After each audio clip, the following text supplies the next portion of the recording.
నెట్లో ప్రాక్టీస్ చేసే వాళ్ళు కొందరు డైరెక్ట్గా గ్రౌండ్లో ఆడుకునే వాళ్ళు గ్రౌండ్లో ఆడుకుంటూ ఉంటారు. రోజు బ్యాట్ తిప్పుతూనే ఉంటారు. బౌలింగ్ వేసి బౌలింగ్ ప్రాక్టీస్ చేస్తూ ఉంటారు.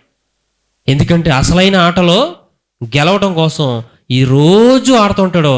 అలాగనే అవి ఉత్తుత్త ఆటలు కాదు, అవి నిజమైన ఆటగా గెలవడం కోసం ఇవన్నీ రోజు చేస్తేనే ఆ రోజు గెలుస్తాడు. ఇప్పుడు చెప్తున్నాను మీ ముందు, దేవుడు అంటున్నాడు, మనం రోజు భక్తి విషయంలో సాధకం చేస్తే, ప్రాక్టీస్ చేస్తే, మనం చనిపోయిన రోజు ప్రభు ముందు నిలబడినప్పుడు అక్కడ గెలుస్తాం. లేదా ప్రభు వచ్చేసాడు కూడా మనం చావలేదు, ఇంకా టక్మని ప్రభు రాకడ వచ్చేసింది, అప్పుడు ప్రభు ముందు మనం ఏం చేస్తాం? గెలుస్తాం, నిలబడగలుగుతాం. రా అని తీసుకెళ్తాడు దేవుడు. ప్రియమైన దేవుని పిల్లలారా, చాలా జాగ్రత్తగా మనం చూద్దాం. 78వ కీర్తన 34 నుంచి 37 వచనాలు చూద్దాం. వారిని ఆయన సంహరించినప్పుడు వారు ఆయనను వెదకరి, వారు తిరిగి హృదయపూర్వకంగా దేవుని బతిమాలుకొనిరి. దేవుడు తమకు ఆశ్రయదుర్గమనియు మహోన్నతుడైన దేవుడు తమకు విమోచకుడు అనియు వారు జ్ఞాపకం చేసుకునిరి. ఇప్పుడు చూడండి, అయినను వారి హృదయము ఆయన ఎడల స్థిరంగా ఉండలే. మనమే ఉదాహరణ, మనం కూడా స్థిరంగా లేము దేవుని భక్తిలో. దేవుడి పట్ల మనం చూపిస్తున్న భక్తి శ్రద్ధలలో మనం స్థిరంగా లేము. ఎవరు మనసాక్షిని వాళ్ళు అడగండి, ఉన్నారా మీరు స్థిరంగా? అబ్బా అసలు చూడండి, అదేంటిది బీపీది హార్ట్ బీట్ ఇలాగ వెళ్తూ ఉంటుంది. ఇలా గీసినట్టు వెళ్ళింది అనుకోండి, ముసుకేసేస్తారు ఇలాగా. తెలుసా మీకు? చూసారు ఎప్పుడైనా? మానిటర్లో వస్తూ ఉంటుంది ఇలాగా, ఇలా ఇలా ఇలా ఇలా వెళ్తూ ఉంటుంది, జిగ్ జగ్ లాగా. బతుకున్నాడు, ఇలాగ వెళ్తే బతుకున్నాడు. ఉండి అక్కడ దాకా వచ్చి ఒక చోటకు వచ్చే గీత అలా వెళ్ళిపోతాం, తిన్నగా గీత. దుకాణం సర్దేశాడిక అంతే. ఇప్పుడు ఇక్కడ సిచ్యువేషన్ చూడండి, మనం స్థిరంగా లేము. మనం ఎలా ఉంటామంటే, ఈరోజు ఏదో మనం హెచ్చొత్తు హెచ్చు, తుచ్చొత్తు తుచ్చు అంటారు చూడండి మన వాళ్ళు. వీడు అంతా హెచ్చు తుచ్చు అంటారు మన వాళ్ళు. హెచ్చు వచ్చినప్పుడు మామూలుగా ఉంటాడు వీడు. ఒక అస్తమాన దేవుడు అంటాడు, అస్తమాన ప్రార్థన అంటాడు, అస్తమాన భక్తి అంటాడు, అస్తమాన వాక్యం అంటారు. మరి తుచ్చు అంటే అర్థం ఏంటి? దిగిపోయినప్పుడు ఎలా ఉంటుంది? చల్లారిపోయినప్పుడు. వేడిగా ఉన్నప్పుడు ఒకలా ఉంటుంది, చల్లగా అయిపోయినప్పుడు ఒకలా ఉంటాం మనం. స్థిరము లేదు మన జీవితాలు, స్థిరమైన భక్తిలో వెళ్ళట్లేదు మనం. అక్కడైతే ఇలా గీత గీస్తే చచ్చిపోయినట్టు, ఇక్కడ అలాగే వెళ్ళాలి మనం. నిలబడ్డవా ఆ లెవెల్లోనే వెళ్ళిపోవాలి అలాగ స్థిరంగా. ఇప్పుడు హార్ట్ బీట్ కొట్టుకుపోయినట్టు ఉంటుంది మన భక్తి. ఎలా ఉంటుందంటే హార్ట్ బీట్ చూపించినట్టు, ఒకసారి కింద పడిపోతుంటాం, ఒకసారి లేస్తుంటాం, వాళ్ళు పడిపోతుంటాం, లేస్తుంటాం. ఇది మన భక్తి యొక్క పిక్చర్. దైవ భక్తి విషయంలో మనం ఏం చేయాలి? ప్రాక్టీస్ చేయాలి, సాధకం చేయాలి.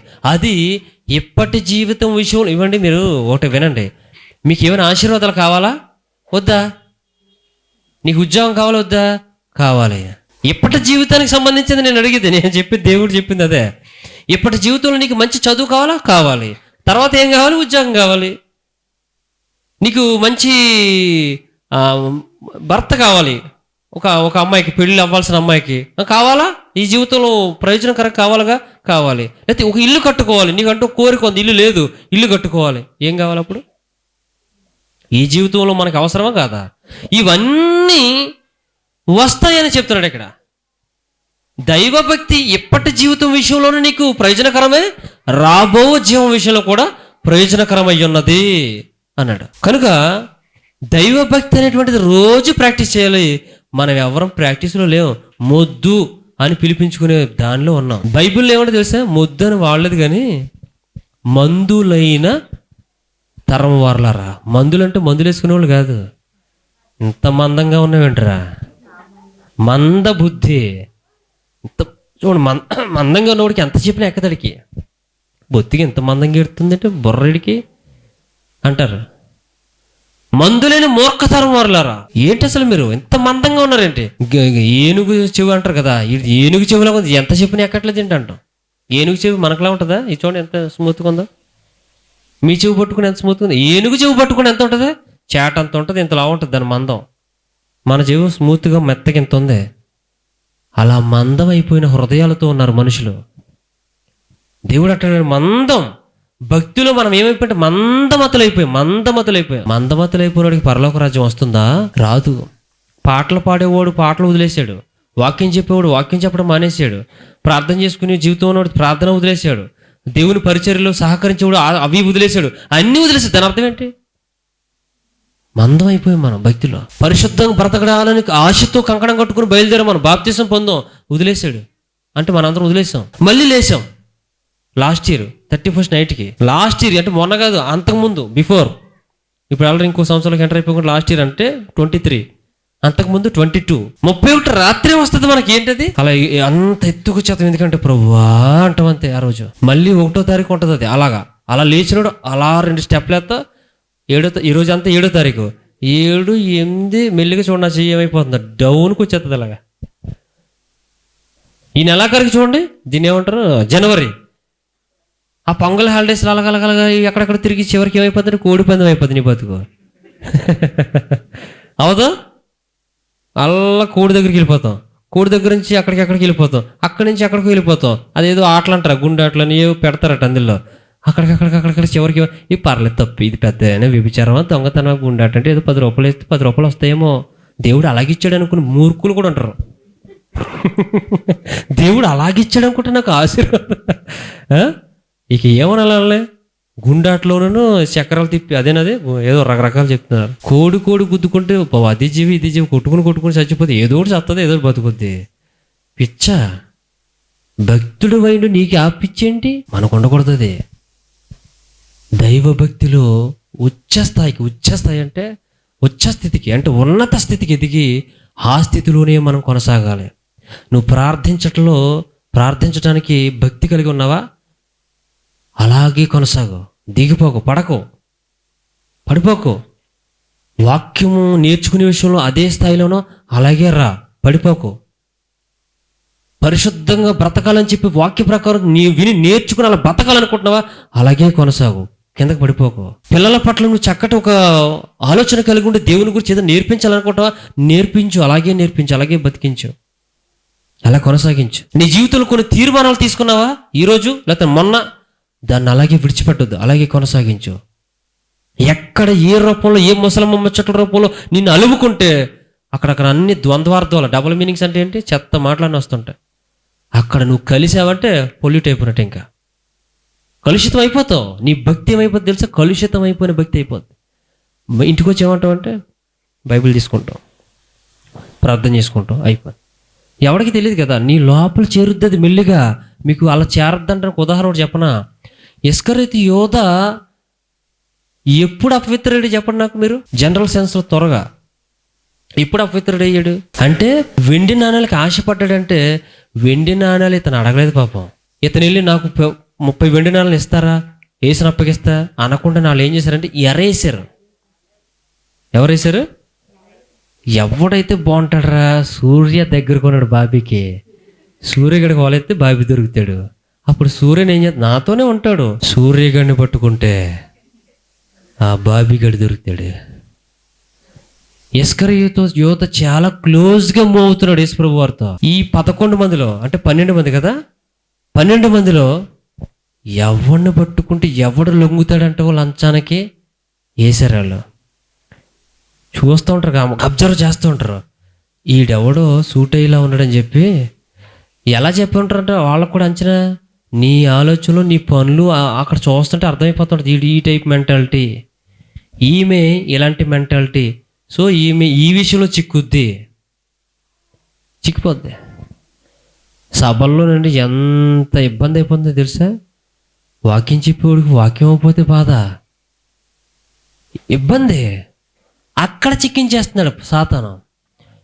పాటలు పాడేవాళ్ళకి పాట ఇవ్వకపోతే అక్కడ చిక్కించేస్తాడు వాళ్ళని, అక్కడే ఇబ్బంది పెట్టేస్తాడు మమ్మల్ని నిర్వహించే వాళ్ళు ఎవరైతే వాళ్ళు. లేకపోతే వాయిద్యాలు వాయించే వాళ్ళకి అక్కడ మెయింటెనెన్స్కి అది ఇవ్వకపోతే వాళ్ళ దగ్గర అక్కడ చిక్కించేస్తున్నాడు. ఎవరిని ఎందులో ఎక్కడ దెబ్బ కొట్టాలో సాతాను వాడు ఉరులు ఒగ్గి చిక్కించుకుంటున్నట్టు గ్యాలం వేసి అందరిని లాగి గుచ్చి లాగడని హబక్కూకు గ్రంథంలో చూస్తాం మనం, 1:15 అనుకుంటా. వాడు ఉరులు వడ్డి గుచ్చి ఇస్కరియోతు యోధను ఏం చేశాడు తెలుసా? యోహాను సువార్త 13వ మంచి మాట. అలా దెబ్బైపోతుంటారు ప్రతి విశ్వాసి భక్తుడు, ఆ విధంగా దెబ్బైపోతుంటారు. 13:2 వారు భోజనము చేయుచుండగా ఆయనను అప్పగింపవలనని సీమోను కుమారుడకు ఇస్కరియోతు యోధ హృదయములో అపవాది ఇంతకు ముందు పుట్టించెను. అంటే ఆలోచన ఏమొచ్చిందంటే, సాతాను ఏం చేసిందంటే ఒక ఆలోచన పుట్టించింది. ఎందుకో చెప్పనా? నీకు డబ్బు వస్తుంది. ఏమొస్తుంది? నీకు డబ్బు వస్తుంది. ఈ డబ్బు సంచి ఎవరికి ఇచ్చారు తెలుసు? యేసు ప్రభు. ట్రెజరీ ఉద్యోగం. మన పరిచర్యలో, మన సంఘంలో ట్రెజరర్ ఎవర్రా అంటే, అలా ఏదో పెద్ద ఆయన, ఈయనైతే కరెక్ట్ అంటారు మామూలుగా అయితే, ఆయనకు ఉన్నటువంటి సాక్ష్యాన్ని బట్టి ఆయనకి ఇస్తారు. కానీ ఇక్కడ అలా చూశారు, యేసు ప్రభుకి తెలుసు. వీళ్ళెవరికి తెలియదు. మిగిలిన 11 మందికి ఇస్కరియోతు యోధ మనసులో అంటే తెలియదు. యేసు ప్రభుకి తెలుసు, వీడికి డబ్బు పిచ్చి ఎక్కువ కాబట్టి ఆ సంచేది వీడి మొఖాన పడేస్తే దొంగిలించి వాడుకుని కనీసం ఏదో ఒక రోజుకి ఎందుకు ఇది అనిపిస్తుందేమో అని చెప్పి డబ్బు సంచి వాడికే ఇచ్చాడట. బైబిల్లో ఉన్నదే చెప్తా, సొంతం చెప్పట్లే. చాలామంది వినుంటారని ఇంకా అలా చెప్తున్నా. డబ్బు సంచి యోధాకే ఇచ్చాడట. ఇస్కరియోతు యోధాకే సంచి ఇస్తే ట్రెజరర్ కింద ఎవరన్నా కానుకలు ఇస్తుంటే, పరిచర్కి ఏమైతే వెళ్తుంటే ఆ వచ్చిన వాళ్ళందరూ యేసు ప్రభు మీరు ఈ పరిచర్కి వాడండి అని చెప్పి ఎవరన్నా కానుకలు ఇస్తుంటే, యేసు ప్రభుకి ఎవరికైతే పట్టుకొచ్చి చేస్తుంటే ఇగో తీసుకో అంటే యోధా వెళ్ళి తీసుకోవడం, సంచులు వేసుకోవడం. ఆ సంచులు వేసుకుంటే వాడు ఏం చేసేవాడట? దొంగిలించేవాడట. 1000 రూపాయలు ఎవడైతే అందులో అలా చూసి ఒక 500 నొక్కేయడం, 500 అలా ఉంచడం అది పని. అప్పుడు సాతాను ఏం చేద్దాం, నీకు డబ్బు వాళ్ళు ఇస్తారు యేసుప్రభుని అప్పగించి అని ఒక ఆలోచన పెట్టిందంట. పెట్టగానే కరెక్ట్గా రెడీ అయిపోయారు వాళ్ళు. 30 వెండి నాణెములు ఇస్తాను నీకు యోధా, యేసు అంటే ఎవరో అతన్ని మాకు చూపిస్తే నీకు 30 వెండి నాణెలు ఇస్తా, అప్పగిస్తే చాలు, నువ్వేం చేయకరా, ఏకాంతంగా ఉన్నప్పుడు మేము పట్టుకోవడానికి వీలుగా అతను ఎక్కడుంటే అక్కడ యేసు అనేటువంటి అతన్ని మాకు చూపించాలి, ఒక గుర్తు చూపించు చాలంతే, మేము మిగతాదంతా మేము చూసుకుంటాం, మా పోలీసు వాళ్ళు పంపుతాం రోమిల్ని అన్నాడు. ఇప్పుడు మన జీవితాల్లో కూడా, భక్తి జీవితాల్లో మనకి ఏం పుట్టెత్తాడు? ఆ ముసలమ్మకి చేరితే మిమ్మల్ని ఇందాక పొల్యూట్ అయిపోతారనే నువ్వేం చెయ్యు, పోనీ నువ్వు మాట్లాడకూడా, వాళ్ళు అన్న దాంట్లో ఇంటే చాలు, నువ్వు పోయినట్టే. నువ్వు వాళ్ళు ఏదో మాట్లాడుకుంటారండి, పక్కనే ఉన్నామండి ఇలాగా, మంచి మాటలు వస్తే ఓకే, ఎక్కువ చెత్త మాటలే మాట్లాడుకుంటారు మనుషులు అందరూ. నైజం అది, అలా మాట్లాడుకుంటూ ఉంటారు. అందులో వెంట మెల్లుగా నీకు తెలియకుండా బుర్రలు ఎక్కుద్ది, అది వెళ్తావు, ఏదో రోజున ఫలిస్తుంది అది. నువ్వు కూడా అలా మాట్లాడేలా అయిపోతుంది. ఏ అన్నయ్యో చెప్పాడు కదని అలా చేయకండి, ఏ తమ్ముడో చెప్పాడు కదా ఇలా చేయకండి, ఆయన అలా చెప్పి పర్లేదు అన్నాడు అది వద్దు. బైబిల్ దేవుడు ఏం చెప్తే చేయండి. దేవునికి దగ్గర అవ్వాలంటే భక్తి జీవితం అంత చిన్న విషయం కాదు, చాలా కష్టమైన విషయం. సామెతల గ్రంథం 14 చూడండి. సామెతల గ్రంథం 14వ అధ్యాయం 14వ వచనం. భక్తి విడిచిన వాని మార్గములు చూసారా, చివరికి అంట భక్తి విడిచిపెట్టేసినోడి కంటే వాడి మార్గంలో చివరికి కొన్ని రోజులకి ఏమవుతుందంటే వాడికే వెగుటి వచ్చేద్దట, అంటే వాడికి వెక్కసం అయిపోద్దట. నువ్వు ఆ స్థితికి వెళ్ళాక నిన్ను ఎవడ బాగు చేయలేడు. చూడండి, ఆదిలను తుంచేయాలంటారు. చూడండి, ఆదిలను తుంచేయాలి, పెద్ద దయగుని తుంచలేము. నరకాల గొడ్డలు పట్టుకొని పెద్ద పని అది. చిన్నప్పుడు మొక్క ఉన్నప్పుడు నువ్వు గోడ పక్కన మొలిస్తే గోడ బద్దలు కొట్టద్దని ముందే ఎరిగి ఆ మొక్కను తీసేయాల. పర్లేదు చిన్న మొక్క కదా, అదేం చేద్దాం గోడ అనుకుంటే మెల్లిమెల్లిగా పెరుగుద్ది, చూస్తూ నీ కళ్ళ ముందు పెరిగిపోయి అలా పెరిగిపోయి ఆ వేర్లు గోడ యొక్క పునాదులకు చొచ్చుకుని పోయి బద్దలు కొట్టి పడగొడుతుంది, చివరికి మన ఇంటిని కూల్చి పడేస్తుంది. అందుకే చేదైన వేరు ఎవరినో మొలిచిందేమో చూసుకోండి అంటాడు హెబ్రీ పత్రికలో. మీలో ఎవని ఎందైనా చేదైన వేరు మొలిచిందేమో చూసుకోండి. చేదైన వేరు చిన్నదే, చేదు ఎలా ఉంటుంది, చిన్నది. అది మనం బాగానే ఉన్నట్టుగా కనపడతాం, ఏదో రోజుకి అది ఫలిస్తుంది, ఇస్కరియోతు యోధలో పడేసినట్టుగా చివరికి పాపానికి దారి తీసుకెళ్ళిపోద్ది. అది ఏం చేస్తుంది, వాడికే వెక్కసం చేసి ఆ పనులకి వెక్కసం అయిపోద్దట. హోషేయ గ్రంథం 6వ అధ్యాయం 1-4 వచనాలు త్వరగా చూద్దాం. 6వ అధ్యాయము 1 నుంచి నేను చదివేస్తాను చూడండి. మనము యెహోవా యొద్దకు మరలుదము రండి, ఆయన మనలను చీల్చివేసెను, ఆయనే మనలను స్వస్థపరచును, ఆయనే మనల్ని కొట్టెను, ఆయనే మనల్ని బాగు చేయును. 2 దినములైన తరువాత ఆయన మనల్ని బ్రతికించును, మనము ఆయన సముఖమందు బ్రతుకున్నట్లు 3వ దినమున ఆయన మనల్ని స్థిరపరచును. 3వ వచనం, యెహోవాను గూర్చిన జ్ఞానము సంపాదించుకొందము రండి, యెహోవాను గూర్చిన జ్ఞానము సంపాదించుకొనుటకు ఆయనను అనుసరించుదము రండి. ఉదయము తప్పక వచ్చు రీతిని ఆయన ఉదయించును, వర్షము వలె ఆయన మన యొద్దకు వచ్చును, భూమిని తడుపునట్టి తొలకరి వర్షము కడవరి వర్షము వలె ఆయన మన యొద్దకు వచ్చును. 4 ఎఫ్రాయిము నిన్ను నేనేమి చేతును, యోధా నిన్ను నేనేమి చేతును, తెల్లవారుగానే కనబడు మేఘము ఎగిరిపోవునట్లును, ప్రాతకాలమున పడు మంచు ఆరిపోవునట్లును మీ భక్తి నిలవకపోయినా. ఎఫ్రాయిం అంటే ఏంటో తెలుసా, అక్కడ ఇశ్రాయేలు ప్రజలను ఎఫ్రాయిములు అని కూడా అనేవారు ఆ కాలం. ఇశ్రాయేలు ప్రజలందరినీ అంటే ఆ జాతిని ఉద్దేశించి మాట్లాడేటప్పుడు ఆ కాలంలో ఎఫ్రాయిమీయులను కూడా పిలువబడేవారు. అప్పుడు మీ భక్తి అసలు నిలవట్లేదు, మన భక్తి నిలిచిందని మనం అనుకుంటే తప్పే. మన భక్తి ఇందాక చెప్పాను కదా, స్థిరంగా లేదు, మనది స్థిరంగా లేదు, అస్థిరులు. ఒకప్పుడు బాగానే ఉన్నాడు అంటారు, మళ్ళీ పడిపోయాడు అంటారు. భక్తుడు పడిపోతాడా? పడిపోతాడని కొన్ని సందర్భాలు ఉన్నాయి. వెంటనే లేవాలి కదా. నీతిమంతుడు 7 మార్లు పడినను వాడు వెంటనే తిరిగిలే. మరి లేవట్లేదంటే అర్థం ఏంటి? ఎంత వేసేసుకుని ఉంటాం మీద, ఇక లేకపోతే ఇంక నువ్వు 5-6 బస్తాలు వేసేసుకుంటే ఏం లేస్తాం? మనం 50 కేజీల బస్తాలు చచ్చి ఊరుకుంటాం. పెద్ద బండ మీద వేసేసుకుంటే ఏమవుతాం? పాపపు బండ లేవలేమిక, కఠినమైపోతాం. ఇంకా భక్తి ఏముండదు. ఇక చాలా జాగ్రత్త. మీరు అక్కడ దాకా వెళ్ళలేదు, ఓకే, వెరీ గుడ్. ఇప్పుడు అక్కడ దాకా పడకుండా ఉండాలంటే ముందు నుంచే జాగ్రత్త వహించి ప్రతిరోజు సాధకం చేసుకోండి, సాధకం చేయండి, ఎక్సర్సైజ్ చేయండి, ప్రాక్టీస్ చేయండి భక్తి. అలాంటి వాటికి మనం వెళ్లకుండా ఉండాలి. ఇంకొక మాట మనం చూసి ముగింపులోనికి వెళ్ళిపోదాం. కీర్తనల గ్రంథం 97వ కీర్తన 10వ వచనాన్ని త్వరగా చూద్దాం. ఇంకొక 2 వచనాలు అంతే అమ్మా. రైట్. యెహోవాను ప్రేమించే వారలారా చెడుతనమును అసహించుకోండి. మరి మనం ఎప్పుడైనా చెడుతనం అసహించుకుంటావా? అబ్బా అదేంటండి, మేము బోల్డ్ సార్లు అసహించుకుంటాం. చెడుతనం అంటే ఏంటండి? చూసారా, చెడుతనం అంటే కూడా తెలియకుండా భక్తి ఎలా చేస్తామండి మనం? చెప్పండి మీరు, చెడుతనం ఇది అని ఏం చెప్తే దేన్ని చెప్తాం మనం? చెడ్డ మాటలు. ఇంకా అదొకటేనా? చెడ్డ పనులు, చెడ్డ మాటలు 2. ఇంకా పోనీ ఇప్పుడు మీరు చెప్పిన 3 మీరు చేస్తున్నారా చేయట్లేదా? చేస్తున్నారా తెలిసింది చేస్తున్నారు? చేస్తున్నారని తెలిసి చేయడం అనేది ఏంటది? చెడుతనమును విసర్జించాలన్నాడు. మీకు ఇప్పుడు ఏదైనా మాట గుర్తొస్తే సామెతల గ్రంథం 3:7 కూడా చూడండి. సామెతల గ్రంథం 3వ అధ్యాయం 7వ వచనం. నేను జ్ఞానిని కదా అని నీవు అనుకొనవద్దు, యెహోవా యందు భయభక్తులు కలిగి చెడుతనము విడిచిపెట్టుము. చాలమ్మా, చాలు. నేను జ్ఞానిని కదా, ఆ మాటకు అర్థం ఏంటి తెలుసా? నేను భక్తుడే కదా. అది నేను భక్తుడిని, నేను భక్తురాలని, నేను మంచోడిని, నేను విశ్వాసిని, నేను క్రైస్తవుడిని, నేను చర్చికి వెళ్తున్నాను, నేను బైబిల్ పట్టుకున్నాను, నేను ప్రార్థన చేస్తున్నాను, నేను పాటలు పాడుతున్నాను, నేను వాక్యం బోధిస్తున్నాను. ఇది అనుకున్నావా నువ్వు నిలబడటానికి పడిపోతానికి సిద్ధంగా ఉన్నట్లు లెక్క. అహంకారమైన మనసట దేనికి ముందు? నాశనానికి. అంతేనే కదా, పడిపోవడానికి ముందు అవే నడిస్తే. అహంకారమైన మనసు అసలు ఉండకూడదు మనకి. అసలు మన దగ్గర ఏముందని అహంకారం రావాలి మనకి? ఎందులోనూ వద్దు ప్రియులారు, ఎందులోనూ వద్దు. మనకు ఉందా మనం పాడు చేసేసుకున్నట్లు లెక్క.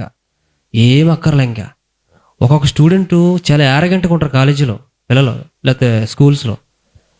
వాడంత గర్వంగా ఉండి మాస్టర్ దగ్గర వెర్రి వేషాలు వేసి క్లాస్ ఎగ్గొట్టి నేను బయటికి పోతానని హీరోలాగా మీ క్లాసు వద్దు ఏమొద్దు నేను బాయ్ కట్ చేస్తానని బయటికి పోయాడు అనుకోండి, నష్టం ఎవరికే? మరి అంత గర్వం అన్నీ ఉన్నప్పుడు మన జీవితంలో పాడు చేస్తుందని తెలుసు కదా.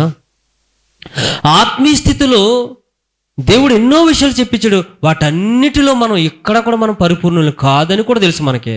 మరి ఎందుకు మనకి అహంకారం రావాలి? ఎందుకు మనం గర్వపడాలి? ఎందుకు మనం అతిశయించాలి? ఏముందని అతిశయించాలి? నువ్వు కలుగు చేసిన చంద్ర నక్షత్రములు చూడగా నీవు మనుషుని జ్ఞాపకం చేసుకున్నట్టుకు వాడు ఏ పాటి వాడని 4వ కీర్తనలో 8వ వచనంలో ఇంతకుముందు చూపించాను మీకు. వద్దులేమ్మా, చాలాసార్లు చూపించాను, మీరు మాటలో ఎప్పుడు చూడలేదు అన్నట్టు చూస్తారా? ఈ మాట ఎప్పుడైనా మేము విసర్జించాలి ప్రియులారా. ఏం విసర్జించాలి? చెడుతనం అంటే అహంకారము. నేనే జ్ఞానిని, లేకపోతే నేనే గొప్పవాడిని, నేనే భక్తురాల్ని, నేనే భక్తిపరుణ్ణి అనుకునే పిచ్చి ఆలోచనలు మనలో వస్తే సాతాను నిన్ను వాడుకుంటున్న సంగతి నువ్వు మర్చిపోవద్దు. ఇస్కరియోతు యోధాలో హృదయంలో ఏం పుట్టించాడట సాతాను? ఇంతకు ముందే పుట్టించాడా? అప్పటికప్పుడు పుట్టించాడు. మెల్లుగా స్కెచ్ గీస్తున్నాడు. ఎప్పుడు పట్టుకుందామా, ఎప్పుడు ప్లాన్ వేసి, ఎప్పుడు గీసి, ఎప్పుడు వాళ్ళకి అప్పగిద్దామని చూస్తున్నాడు. కరెక్ట్గా తాను అప్పగింపబడే రాత్రి యేసుప్రభు రొట్టె తీసుకున్నాడు. ఆ రొట్టె ఇరిచి ఇలా మొక్క ఇచ్చాడట, అందరికి ఇస్తున్నాడు కదా, ఇచ్చాడట. ఆ రొట్టె మొక్కలు తీసుకుని మింగాడో లేదో ఫిక్స్. దాన్ని ఏమంటారు? ఫిక్స్ అయిపోయాక ఏమని? 30 వెండి నాణాలు దొరికేసాక సాతాను కూడా మీరు ప్రభు బలలో చేయి వేసేటప్పుడు చాలా జాగ్రత్తగా ఉండండి. ఏ మనసుతో ప్రభు బలలో మీరు పాల్గొంటారో ఆ మనసు మీకు స్థిరమైపోద్ది, పాడైపోతారు. అసూయ, ద్వేషంతో, కోపంతో, ఎవడి మీద కోపంతో ఉండి అలా తినేసి ఒక ప్రభు రొట్టె ఇక ఫిక్స్ అయిపోయినట్టు నువ్వు ఇక అదే ఉద్దేశంతో అదే మైండ్తో పోతావు ఇక బయటికి. దాన్ని నెరవేర్చడం కోసం పరుగులు తీస్తాం. ప్రేమ, సమాధానం, అందరూ నాకంటే గొప్పవాళ్ళు అనుకో. ఇప్పుడే గుర్తుపెట్టుకోండి, ప్రభు వాక్యంలో చెప్పాడు, అది వేరే టాపిక్లోకి వెళ్ళిపోతుందని చెప్పట్లే. నీకంటే అందరూ గనులని ఎంచాలన్నాడు బైబిల్లో. నాకంటే మీరు అందరూ ఎవరు గనులు అని ఎంచమన్నాడు దేవుడు. అని నువ్వు ఎంచకుండా నేనే అనుకున్నావంటే పోయినట్టుగా పోతాం, దేవుడి దగ్గరికి వెళ్ళాం. భక్తిలో స్థిరమవ్వం. తగ్గింపులో ఉన్నప్పుడు తన్ను తను తగ్గించుకునేవాడు భక్తిపరుడు అవుతాడు. అది ముసలమ్మ ముచ్చట్లకి, అపవిత్రమైన మాటలకు వెళ్ళి చెప్పిన వెంటనే నువ్వు ఇంకేం చేయలేండి. ఇంకా నాకు తెలుసు అన్నయ్య అన్నాడు అనుకోండి, ఏమైపోవాలి? నాకు తెలుసు అన్నయ్య అని అందనుకో చెల్లి, ఏమైపోవాలి? సరే మరి నీ ఇష్టం అని వదిలేస్తాం అంతే. అంతకుమించి మనం చేతులు పట్టుకు లాగుతామేంటి? వెళ్ళొద్దని లాగం. దేవుడు చెప్పమన్నంత వరకు చెప్పాలి, అంతకు మించి మన చేతుల్లో కొన్ని ఉండవు. నీ కొడుకైతే నువ్వు చేసుకో అన్నారు ఒక ఆవిడే. నీ కొడుకుని నీకు నచ్చినట్లు పెంచుకో, నువ్వెవరు వీళ్ళందరికీ చెప్పడానికి అన్నారు ఒక ఆవిడే, పెద్ద ఆవిడ. బైబిల్ నాకు బాగా తెలుసు, నాకంటే ఎవరికి బాగా తెలుసు అనుకున్నది ఆవిడే. ఆ పెద్ద ఆవిడ మాట్లాడిన మాట అదే. ఇంకెవడేం చేయగలడు? ఇంకా అంటే నీ కొడుకు నువ్వు పెంచుకోవా నీకు నచ్చినట్టు మా అందరూ చెప్తేమిటంటే నేనేం చెప్తాను? ఇంకా దైవజనుడు ఏం చెప్తాడు? ఇంకా నువ్వు యేసుప్రభుని బాగా పెంచుకోని తండ్రిని దేవుడితో అన్నారనుకోండి, ఇక మనం అందరం ఎందుకు? ఇంకా ప్రవక్తలు ఎందుకు? వీళ్ళందరూ ఎందుకు? దైవజనులు ఎందుకు? సేవకులు ఎందుకు? తిరుగుబాటు అంటారు దాన్ని. ఏమంటారు? తిరుగుబాటు. ఎవరి మీద? దైవజనుడి మీద కాదు, ఆయన మీద. దైవజనుడి మీద అన్నట్టుగా ఫీల్ అవుతే పిచ్చి భ్రమలో ఉన్నట్టు మనం. దయచేసి దైవభక్తి విషయంలో చాలా జాగ్రత్తగా ఉండండి. యోబు 1:1 చూడండి, ఫైనల్గా ముగింపు. యోబు గ్రంథం 1:1 సామెతలు 3:7 చూస్తాం. చెడుతనమును విసర్జించి గర్వాన్ని విడిచిపెట్టి నాకు నేనే జ్ఞానిని కదా అని మనం అనుకుని, నాకు నేనే భక్తుడిని కదా అని మనం అనుకుంటే చల్లదది దేవుడి దగ్గర. ఊజు దేశమందు యోబు అని ఒక మనుషుడున్నాడు. ఇక్కడి నుంచి అందరూ నోట్ చేసి, అతడు యథార్థవర్తనుడును న్యాయవంతుడునై దేవుని యందు భయ భక్తులు కలిగి చెడుతనమును విసర్జించిన వాడు. సామెతలు 3:7 కూడా అదే కదా ఉంది. నేను జ్ఞానిని కదా నువ్వు అనుకోవద్దు, చెడుతనం అసహించుకో, నీ దేవుని దగ్గరకు రా అని ఉంది అక్కడ. ఉందా లేదా? చెడుతనం అంటే ఎన్నో ఉన్నాయి ప్రియులారా. ఒక మాట మీరు ఏదో మిమ్మల్ని అడిగాను, నువ్వు ఒక్కటే చెప్తలేదు, మీరు ఏదో 2-3 చెప్పి చెడ్డ మాటలు, చెడ్డ పనులు, ఇక అంతేనా? ఇంక అందులో కొట్టుకుపోతాయి అన్ని. విశ్వాసులు అంటే ఇక అందరూ కొట్టుకుపోతారు. ఎవర్రా అంటే విశ్వాసం అంటే నీ పేరు చెప్పుకోవాలి కదా నువ్వు. విశ్వాసులు అంటే అనుకో, నేను విశ్వాసాన్ని చెప్పుకో, అన్నీ వస్తాయి అందులోకి. సకల విధములైన దుర్నీతి అందులోకి వస్తుంది. అవి ఏవైతే మనలో ఉన్నాయో అన్నీ తీసేసుకోండి, విసర్జించండి. యోబు విసర్జించాడు. రాహాబని వేశ్య విసర్జించిందా? రాహాబని వేశ్య ఆ వేశ్య లక్షణాలు విడిచిపెట్టేసింది. సల్మాన్ అని ఆయన పెళ్లి చేసుకుంది. ఆయన ఉత్తనే చేసేసుకుంటాడండి? ఎవరైనా వేషం చేసుకుంటాడా? చేసుకున్నాడు అంటే ఆమె క్యారెక్టర్ ఎలా మార్చేసుకుంది. యేసుక్రీస్తు ప్రభు వారి వంశావళిలోకి చేరిపోయింది. ఏం విసర్జించిందని? వ్యభిచారాన్ని విసర్జించింది. తన పాత రోత జీవితాన్ని విడిచిపెట్టేసింది. అలా విడిచిపెట్టేబట్టే ఆ స్త్రీని దేవుడు అంత ఘనురాలిగించాడు. ఇక సమరయ స్త్రీ, యోహాను సువార్త 4వ కనబడే స్త్రీ తీకండి, మామూలుగా మాట్లాడుతున్నా. ఆమె ఏం చేసింది? నేను చేసినవని నాతో చెప్పిన వాడు ఇతనే మెస్సియాను కనుగొన్నాను నేను. ఇదిగో నా జీవితం అంతా తెరిచినట్టుగా చెప్పేశాడు, చదివినట్టుగా చెప్పేశాడు, చూసినట్టుగా చెప్పేశాడు. ఈయన కాకపోతే ఎవరు మెస్సియా? ఈయన కాకపోతే ఎవరు ప్రవక్త? ఈయన కాకపోతే ఎవరు శక్తిమంతుడు అని చెప్పి ఒప్పుకుంది. విడిచిపెట్టేసింది. దేవుడు జీవజలం ఇచ్చేసాడు ఆవిడకి. ఏం విడిచిపెడితే? ఇవన్నీ విడిచిపెడితే వాళ్ళందరూ ఆశీర్వదింపబడ్డారు. ఇప్పుడు మనం మన భక్తి జీవితంలో మీకు ఏవైతే అడ్డొస్తున్నాయో, మీకు ఏవైతే అహంకారంగా ఉందా, లేకపోతే ఇంకోటి ఉందా, వ్యభిచారమా, దొంగతనమా, అసూయల, ద్వేషాల, కోపాల, అన్నీ మన జీవితంలో ఏముంటే అవన్నీ ఏం చేయాలి? మనం విసర్జించి ఈ నూతన సంవత్సరంలో మొదటి ఈ ఆదివారపు దినాన్న, ఈ 7వ తారీఖులో నువ్వేం చేయాలిక? 7వ రోజున నీకు ఇంకా ఆయుష్ దేవుడు ఇవ్వాలంటే సరి చేసుకుని దైవ భక్తులు, స్థిరమైన భక్తులు, రోజు సాధకం చేసుకోవాలి, రోజు చేసుకోవాలి, రోజు ఎక్సర్సైజ్ చేయాలి. ఇది ఇప్పటి జీవితంలోనూ రాబో జీవితంలోనూ మనకి ప్రయోజనకరమైనది కనుక దేవుని పనిలో, పరిచర్యల్లో, ఆయన భక్తిలో అలా స్టాండర్డ్గా స్థిరమైన భక్తులుగా కొనసాగాలని ప్రభు పేరట మిమ్మల్ని హెచ్చరిస్తూ ఈ మాటలు ముగిస్తున్నాను. ప్రార్థన చేసుకుందాం. మహాపరిశుద్ధుడైన మా తండ్రి, ప్రేమగల మా ప్రభువా, నీకు వందనములు స్తోత్రం చెల్లిస్తున్నాం. ఈ నూతన సంవత్సరమైన దయా కిరీటాన్ని మాకు అనుగ్రహించి మాకు ధరింపజేసి మా జీవితాలలో ప్రభువా మెండైన ఆశీర్వాదాలు ఇవ్వటానికి మీరు సిద్ధం చేశారు మమ్మల్ని. ఎన్నో గొప్ప ఆశీర్వాదాలు మా జీవితాలలో పొందుకోవాలని ఈ నూతన సంవత్సరం దయా కిరీటాన్ని మీరు మాకు ఇచ్చారు. కానీ దాన్ని పొందుకోవడానికి అర్హత లేని వారికి ఉన్నాం.